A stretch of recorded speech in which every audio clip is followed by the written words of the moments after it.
काल चल रही है और उन्होंने यही नहीं रुके। उन्होंने, मुझे इस मंच से बोलने में शर्म आता है, उन्होंने सुर, सुंदरी और पता नहीं कौन कौन सी चीज कह दी। उस भाषण को जरूर सुनिएगा, यूट्यूब पे है।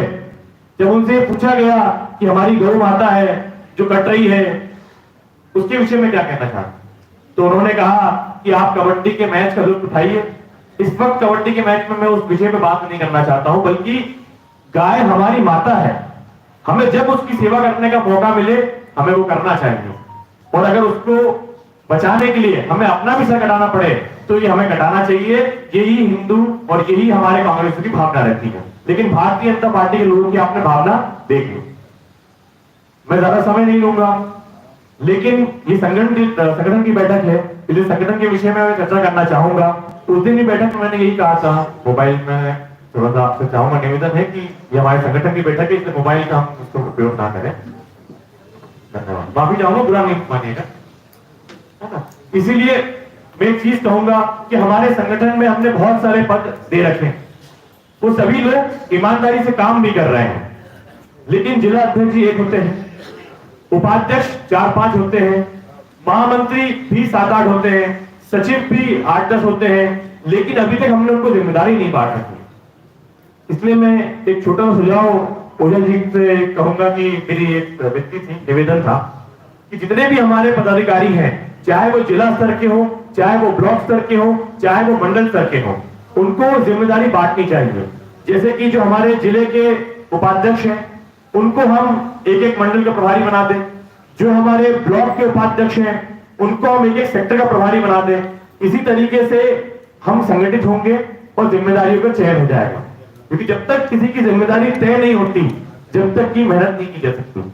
आज भारतीय जनता पार्टी का जो संगठन है, हम उसे कितनी भी आलोचना कर लें, लेकिन वो इस पर कामयाब है। वो विधानसभा चुनाव, लोकसभा चुनाव जीत रहे हैं, कोई बड़ा तीर नहीं मारते हैं, लेकिन वहां पर जिम्मेदारियां तय की गई हैं कि अगर ये मंडल, ये सेक्टर आप हारते हैं तो जवाबदार आप होंगे, और जीतते हैं तो सौभाग्य भी आपका है और ये पूरा श्रेय भी आपका है। तो इसी तरीके से हमें भी हमारे कार्यकर्ताओं पर भरोसा करना पड़ेगा, क्योंकि सभी कार्यकर्ता बहुत मेहनत करते हैं। लेकिन जब तक कि हम जिम्मेदारी नहीं बांटेंगे, आज से हम क्या करते हैं, चुनाव जब आता है तो हम कहते हैं कि भैया आप जाओ, वो 2 पोलिंग संभाल लो। आप जब वो 2 पोलिंग में जाएंगे तो ना गांव वाले आपको जानेंगे, ना आप गांव वाले जानेंगे। पर आज से अगर हम मेहनत करेंगे तो वो गांव वाला भी आपका सम्मान करेगा और आपके लिए लड़ने के लिए और वोट डालने के लिए तैयार हो जाए। एक मेरा सुझाव और है कि हम देख रहे हैं कि महंगाई बहुत ज्यादा बढ़ चुकी है। हम फेसबुक पे, व्हाट्सएप पे आधे लोग हमारे सक्रिय रहते हैं और आधे लोग सिर्फ देख के पोस्ट निकल जाते हैं। वहां पे ना वो कमेंट करते हैं, ना वो पोस्ट डालते हैं, ना वो लाइक करते हैं।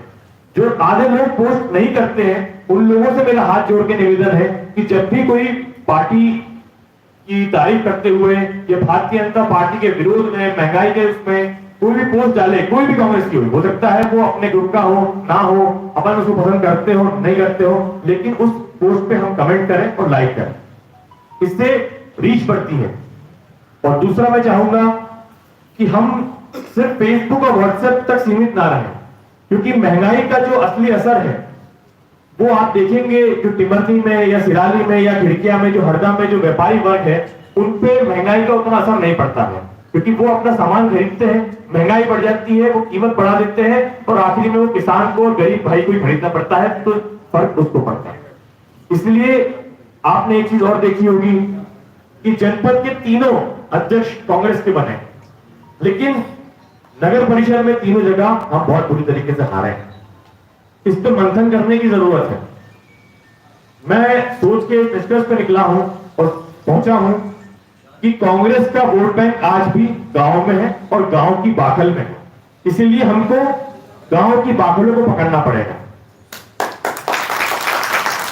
आप देखेंगे जो राजस्व गांव होते हैं वहां हम कितना भी अच्छा काम कर लेते हैं, लेकिन अंत में वहां के जो हमारे लोकल कार्यकर्ता है भारतीय जनता पार्टी के और कांग्रेस के दोनों के, उनमें टशन होती है और आखिर में टशन में चुनाव हो जाता है। तो हार जीत जो होती है वो 25 वोट 50 वोट की होती है। लेकिन आप जाएंगे जब आदिवासी क्षेत्रों में तो वो गांव एक तरफा पलटते हैं। मैं जब चुनाव हारा तो केली, दबांग, लुधियाना 3 गांव, वहां भाजपा के विधायक जी को